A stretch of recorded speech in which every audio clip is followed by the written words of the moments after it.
अस्सलामुअलैकुम। Welcome to super health tips.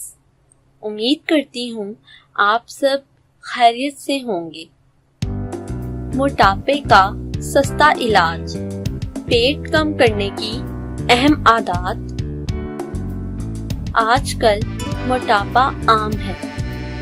पेट का इस दौर में बढ़ जाना आम बात।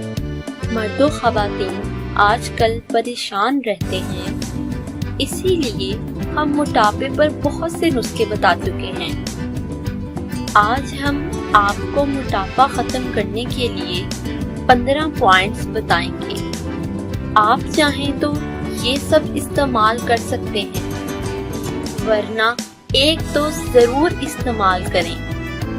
तरीका ये है कि ज्यादा से ज्यादा पानी पी लिया करें, तरबूज खा लिया करें रोजाना पेट भरकर, कम चिकनाई वाला दूध पिएं, आयरन से भरपूर ग़िज़ाएं लें, विटामिन डी लें, कॉफी या चाय दिन में 2 बार पिएं,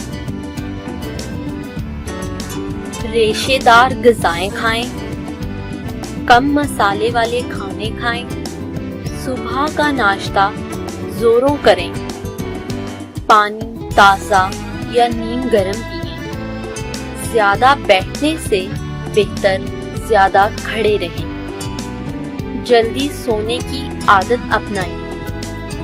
किसी भी वक्त खाना ना छोड़ें। वर्जिश और वॉक रोजाना करें। चैनल को जरूर सब्सक्राइब करें। Thanks for watching and don't forget to subscribe.